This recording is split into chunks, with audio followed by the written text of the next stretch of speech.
I was given away at 3 years old into the foster care system, but I still made it all the way to the NFL. Now, that statistically is borderline an impossibility.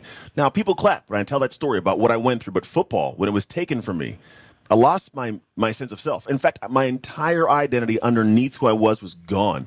Everything I built since life, everything, my career, my sense of self, confidence, everything I saw was all gone. And the life I actually wanted came from work nobody ever saw. This life I live now, I get to travel, talk, speak, do cool things. It came from work behind the scenes that was gritty, uncomfortable, unsexy, ridiculed, misunderstood. It's what I call the dark work. And that's what this channel is about. See, there's a space between what you want and what you have, right? You desire things you don't currently have in life. I know what that's like because for me, I always wanted something more. But I found there's something unique about this. I'm going to break it all down for you. It's what I call the gap. Now, I believe you can see what I'm going to teach you here, but here's the idea. There's going to be a place where we'll call it, there is a sense of what you have here. We're going to call this you, right? You're going to say, oh, here you go. I don't know why I changed color, but it's who you are, right? Now, the thing is, this person has a certain amount of things, right? We'll say you have a certain amount of things, right?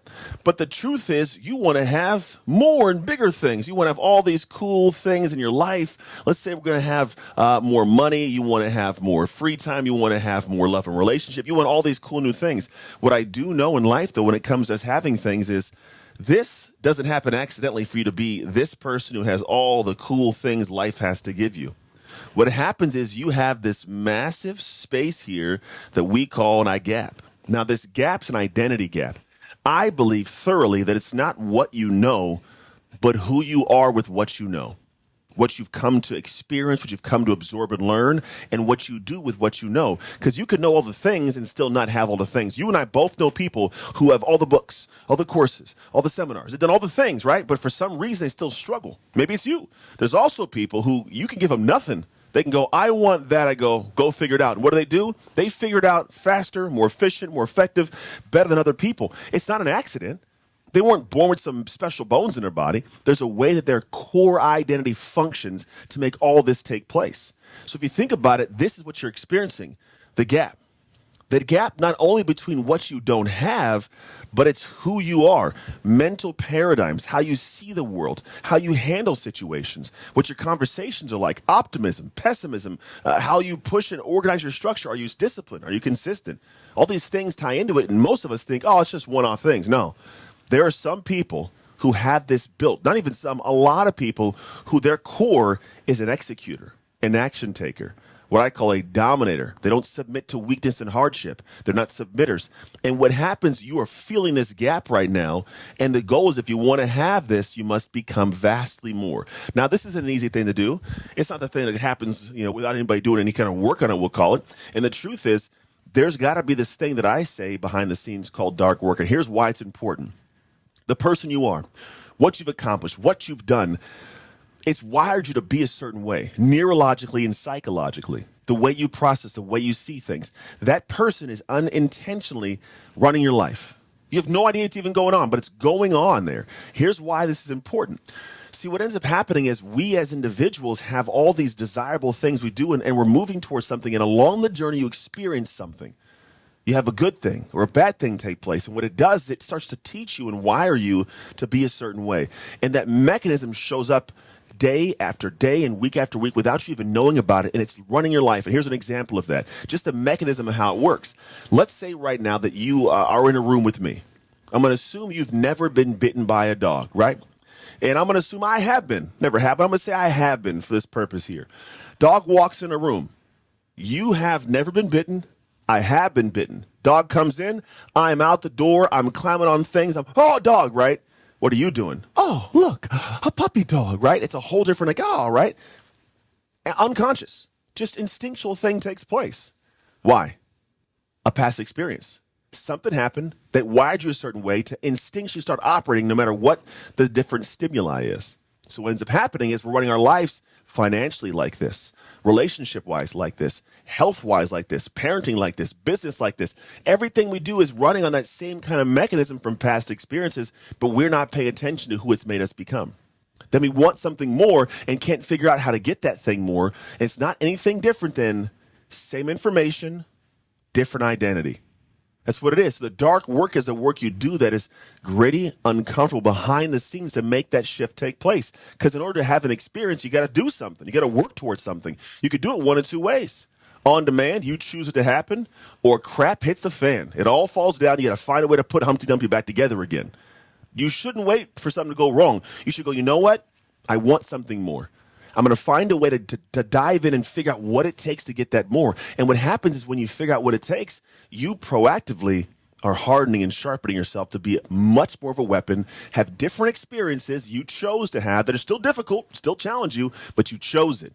So I chose it, I move forwards, and guess what? You get the beauty of experiencing things that rewire how you think, operate, and function. And then what comes from that is a vastly different lifestyle, a different way your life looks based off the same information you already have had in your head the entire time. What ends up happening is the things you do in private fuel what you get to see in the public. Now, here's how this came to be for my life. I was a kid in foster care. When I was given away at 3 years old, I dealt with all the crazy you can imagine. Starving, getting beaten, having to chase chickens to earn meals at night, like just wild stuff from unsavory people, pretty heinous situations. At this time in my life, I have a sense where I appreciate that it happened. It made me who I am. I don't like it, but I appreciate it differently, right? But here's what took place. I went through this journey and navigated this. I didn't have a sense of who I was. My life was wiring me to believe I didn't have much, wasn't worth anything, would never amount to anything. Your lifestyle has wired you as well. Childhood could have been good or bad, but it wired you to believe something different. My kids, I believe now, are wired to believe things are possible. They're capable in ways that me at their age never had that. But I leaned in, figured some things out. And through the foster care journey, I went from this point of going like, I don't deserve much, but at a moment in time where something woke me up and I go, I want to be good at this game of football.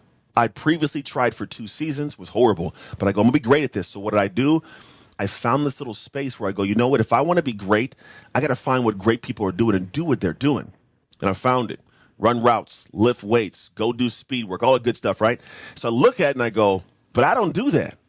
No one in my family does it. It's not something that we do. Like, I was adopted by a very poor all-white family. I'm the only athlete in the house. No one cared about sports, but I wanted to be great at this game. So I go, I got to find a way to do this. So I would lean in, catch a football 500 times a day from my back, run routes at Chi-Chi-Boo Park with Joey Garcia, go lift weights at Antioch High School's weight room. I had no idea what I was doing, but I was doing it day in and day out. First week or two, people made fun of me. I didn't even think I could do it. It's like, what are you doing, Trucks? I don't know, right? It's out of your comfort zone because it's out of your character. So I'm doing these things, and people are making fun of me. And a month goes by. I'm not much better. 2 months go by. A little bit better. 3 months. It keeps moving, and eventually it goes from people making fun of me and not believing I could do it to where I'm now faster. I got better hands. I can catch better. I'm more of a dominant force. This is, I think, but it's the same for you. It's the way you go through a crucible to harden your abilities so you show up different in life. And then what ended up happening was I got to this whole space, and all of a sudden I'm like, boom, I've made life great. I'm good at football. I get a college scholarship. I have my son in college. My high school sweetheart and I have this child. We get married right out of college before I head to the NFL. And then I'm living this beautiful life. And I still had a bunch of dark work behind the scenes being done that leaned into me eventually having this great career. And then it was August 8th, 2008. And I had a situation where I had somebody jump on my back, tear my shoulder, end the season, and my entire career. Blink of an eye. And what's crazy is, like, in this moment, the applause stops. And then in the middle of this, you have to figure out, who in the world are you? How are you going to show up? What are you going to do? When the applause stops, when no one's driving you and no one's either against you and you're going to fight and battle because you want to prove them wrong, or no one's celebrating you to get there, how do you function? What do you do? What's your personal standard? Who do you see yourself to be you'll actually show up and fight for? Because, see, there's one of two ways to do it. I have determined that the person I want to be is what's called a dominator, a person that can govern and exert control in the moments they need to, not even over just other people, but oftentimes over themselves. But can I dominate this moment I've run into, I've built into, I've earned for my life? Can I show up here and be the one that can get it? Because in my head, the years of the work that nobody saw has led to now. And that mentality is one that says, I have done too much work in the dark to lose in the light. It's a guttural sense of ownership that someone can't just take from me. It's mine. I have earned it. I've pulled it in. You can't touch it. You can't take it away. It don't happen by accident, though. I plan it. I flow. I follow up. I stay disciplined to it in the moments I don't want to do it, but it gets me to be somebody different. The opposite of this is a submitter. See, submitters, man, they look responsible, look put together. Life is great. No big deal, right? They look busy. Realistic is the thing they think through, right? They're waiting for the right time to do stuff. It's essentially avoidance. And it's learned, in a sense, to sound like wisdom. Like, oh, I'm taking my time with stuff. And you assume that person's intelligent and smart. You know what they're doing? They are submitting to the difficulty, to the weakness, to the hardship. They don't find ways to make moments right, especially the hard ones. They just submit to it, all falls down. The Dominator, though, they keep doing the unseen reps when no one's around to notice, and they give both their energy and their soul to something to let the viewer, essentially, like, of their life see what they're built on. I say viewer, I mean your wife, your kids, your family. They're watching something. They're giving both themselves and you the show. Why? Because the work they did behind the scenes that nobody saw, no one celebrated. And that's the piece that most people don't pay attention to. Who you are now is because of what you did a long time ago. Sometimes childhood, sometimes 10 years ago, sometimes last week. But what you did when no one saw has allowed you to have the achievement, to get the skill to achieve something, but also to become the kind of person that achieves at that level. When you have a natural set point for how you do things, all of a sudden life flows into you differently. People can't touch who you are, what you've done, what you've accomplished. It becomes a no-brainer for you to pursue bigger, better things. But it happens because of what you've done when no one was watching. There's a process to this all. I'm going to walk you through this process real quick because I think it's important for you to get this. But here's what it is. When I look at it, there's going to be 3 separate steps to this. Step 1, step 2, step 3. Step 1's clean and clear. I call it dirt work. Why do I call it dirt work? Dirt work is the work you have to do to find out what you got to work on. Too many people step away from this. What they end up doing is they find this space of life. You know what they do? They go, hey, I'm going to start working on stuff. I'm going to build these habits with a schedule. And I go, wait, before you do that, have you figured out what your work is to do? And what I mean by this is there's this world we walk in where people have heard of what's called deep work or shadow work, right? Deep work is tucked away work you do that allows you to connect stuff and be honed in.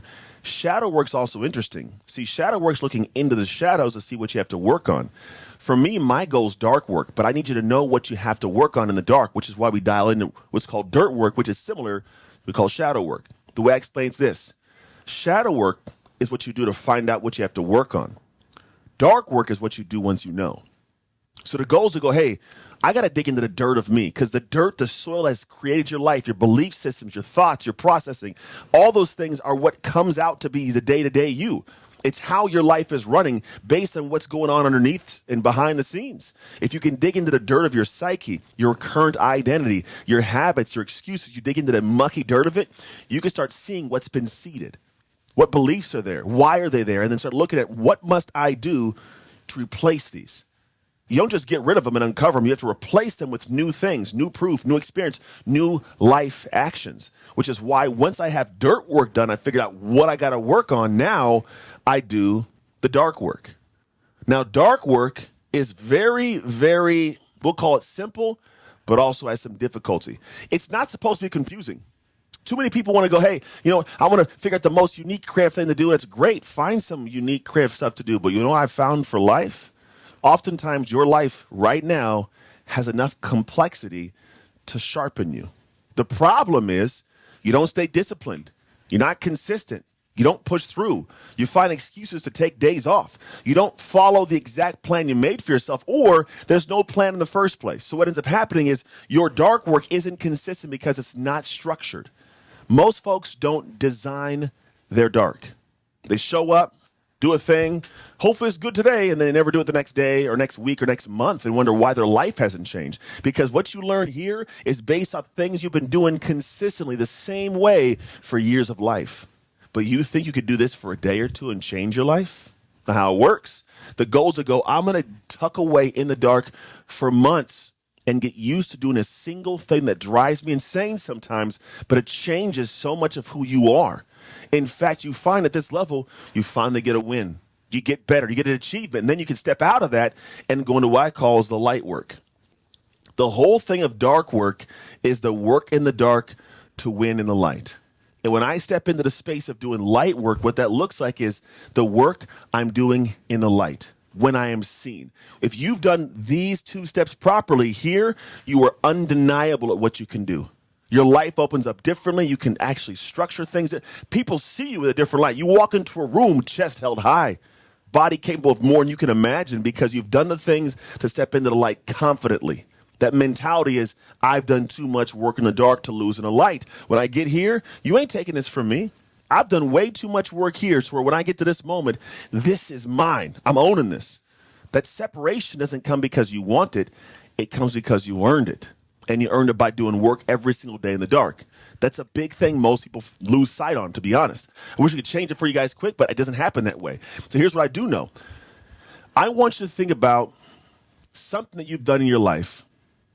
And I want you to think about doing this thing, the most difficult thing you can do. Here's why I say difficult. There's something we have called the effort paradox. We don't like doing hard things, but the hard thing we do, we have most pride around. So we don't like doing hard things, but we like the things that we did hard work to attain. The dance is funny, but here's what I can have you do.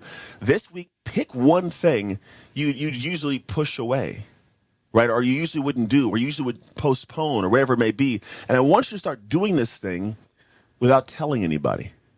I want you to start to dial in and start exercising or start reading or start walking or start having conversations, launch something, create something. I want you to do it and do the hard thing you can, but don't post about it. Don't tell the world about it. Why? Because they don't need it. They don't need to be privy to everything you're doing behind the scenes. You know when they're going to get a chance to see it? When you step into the light. You finally launch the thing or show yourself or you talk about what you've been doing. But the thing is, everybody wants to have the whole process be documented, right? But then I saw a video. This is crazy. I saw a video of a girl, and the question was this. If someone was going to pay for an all expenses paid trip for you to go on your favorite vacation anywhere in the world, but you couldn't bring your camera and you couldn't post to social media, would you go? And this girl, without skipping a beat, goes, oh, absolutely not. I wouldn't go. You kidding me? So somebody literally would be like, I would forego an amazing experience because the world couldn't see it. That is not in any way a person's going to have a great life in the later. Why? Because they think everything they have to do is to be documented in the scene. They'll wonder why their life isn't great because they never hunkered down and did something that was gritty and difficult. They never were okay being away from the public eye and just being great for themselves. Because if you won't let yourself down, it's easy not to let somebody else down. So dial those things in.